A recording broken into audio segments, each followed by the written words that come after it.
one panel today that really caught our eye, simply called What Makes Life Good?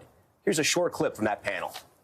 Number one, I answer to God, and I will happily say that. And I think anyone who has a big problem with that, I would say with all due respect, like it's how do we define God? Because if God is the mystery and beauty and miracle of nature and the divine creative cosmic impulse of just being alive, so be it. That panelist, a face you might recognize from one of the most iconic shows on television. Well, maybe not if you're watching The Office on a long flight, as this viral video from earlier this year shows. Joining me now is the masked man in that viral video, Rainn Wilson, known for his role as Dwight from The Office, but also the author of a new book on his own journey, finding spirituality and his belief in a higher power. It's called Soul Boom, Why We Need a Spiritual Revolution. And we also have Miroslav Volf, the founding director of the Yale Center for Faith and Culture and a professor of theology. Thank you both for being here. And the topic was so heavy. It was a beautiful conversation. Rainn, I want to start with you. People are going to hear that clip and they might say, wow, that's pretty deep. And I always think it's courageous when people talk about their faith, whatever their faith may be or their lack of it. Why do you want people to know where you are in your life? Well, that's an excellent question, and it's the first question I pose in my book, which is, why the hell is the guy who played Dwight talking about spirituality? Because it seems like a very strange disconnect, right? But I do it for a number of reasons. One is it's really important to me. It's part of who I am. It's part of my authentic voice. Spirituality has helped me on my mental health journey. But I also feel like culturally, we're not engaging in deep enough, relevant enough conversations about how we can use spiritual tools to transform ourselves and make our lives better, but also help transform society. Talk to me about Sky Father, Sky Daddy. Sky Daddy. And it's just sort of vision, or maybe wrong vision of what people have of God. Well, so in Soul Boom, I have a chapter on God called The Notorious G.O.D., which was actually the name of a TV show I pitched all around Hollywood. I wanted to do a documentary about kind of redefining God and reimagining God in the modern world. And it got passed on everywhere, of course. In fact, Netflix told me it was too controversial.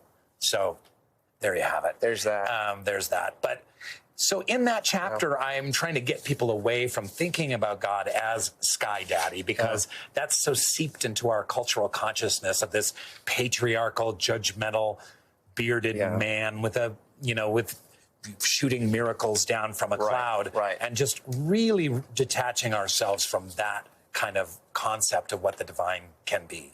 Professor, you wrote a book, also great reviews, called Life Worth Living. It's based on a seminar you've taught at Yale. Kids pay a lot of money to go to Yale. People are paying a lot of money to come here to the Aspen Ideas Festival. So you're going to give us the answer and our viewers for free. What makes life good? I think like what makes life good is a kind of deep sense of purpose and a deep sense of attunement with what the reality is around us. And I very much agree. I myself I'm Christian. I believe in God, not notorious G.O.D., not in the Sky Daddy. And for most of the tradition, this wasn't an image actually of God. It is this, one of the church fathers called it God is love. And therefore, the one who loves love loves God. And for me, that has become a key to understanding who we are and what are we supposed to do with our lives. You posed a good question, and it's an exercise people should take if they want to try this out. It is, who are you responsible to?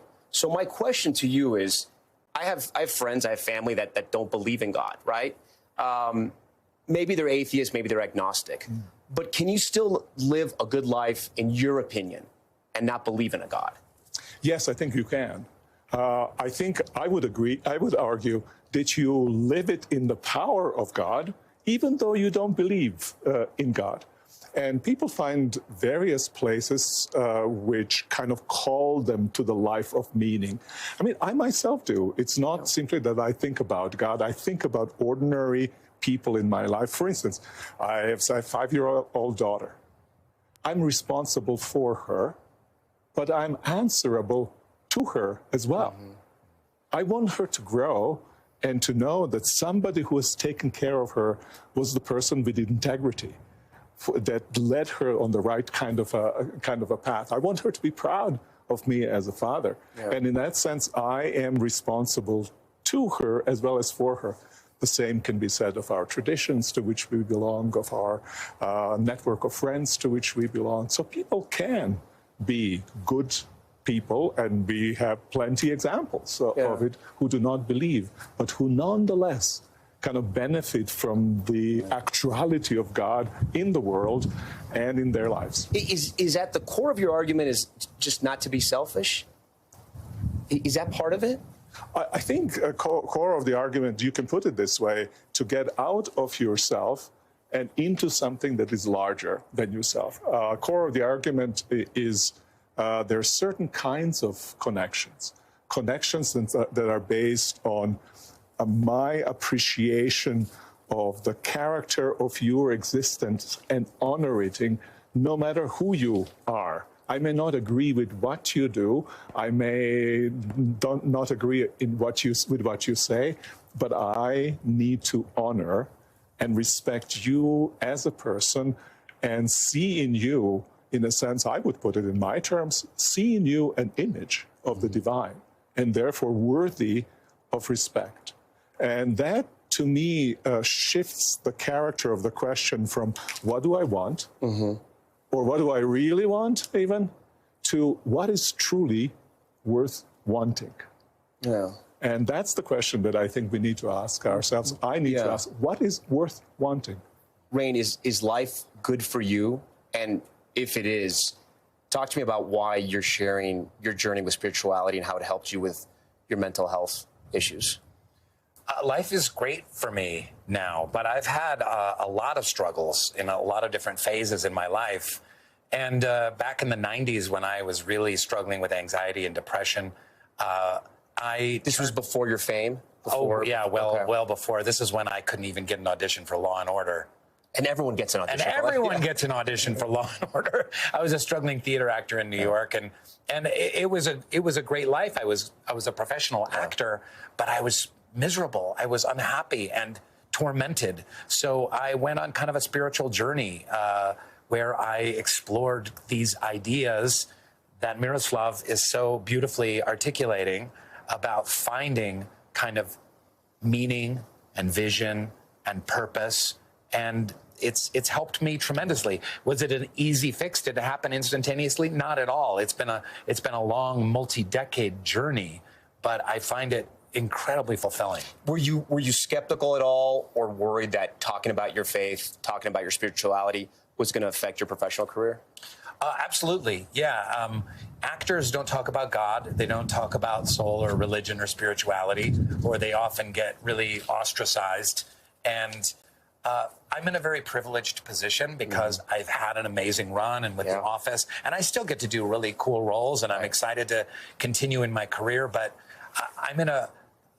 this isn't a conversation I necessarily would have had at age 33 and just kind of starting my career. But I also feel like, and this is bottom line, like this stuff is important. It's not just like a hobby. It's not like a side conversation. Like spiritual tools we need. We're in the midst of the biggest mental health crisis in human history. That's killing young people. We're at the verge of a crisis, of a political crisis that's tearing our country apart. And there are spiritual solutions. There are spiritual tools that we can learn from all of the great faith traditions of the world. We need them. It's vital. It's important. Professor, before we go, and I want to wrap it up here because I think it's important to say this, you say one of the keys to living a good life is forgiveness. Can you explain? Yes, we go through life. I don't know, maybe you or some of the audience do not, but most of us do. And often we do things of which we are actually ashamed, deeply ashamed. And we sometimes want, as in some of the discussions with kids, take this word back, and you can't take it back. Time does not go backwards, and you are stuck with that deed. Right. How does one free oneself from that burden of shame and of guilt that sits on one? And I think to be free, actually, one needs to have this sense that I am not identical and I'm not defined by that deed. I can be freed for it. And that's what forgiveness does. I don't count the deed that you did against me, against you. We can build a bridge between you and me, and we can return back. And to me, almost, it's like a little new birth that happens when forgiveness is given, when that guilt and shame that has been glued to us gets unglued, and then I am suddenly a different person. Can I take the Yale online course? Is that available? Can I take the? Is there a free online course? The entire course is available. I know, in the it's book. right here. The book gives you the entire course, right? Essentially, it saves you like $85,000. Probably even more. He's not going to say that. Professor Volf, Rainn Wilson, thank you guys so much. Thanks for opening up and talking with us and sharing with our viewers. We really do appreciate it. Thanks for watching our YouTube channel. Follow today's top stories and breaking news by downloading the NBC News app.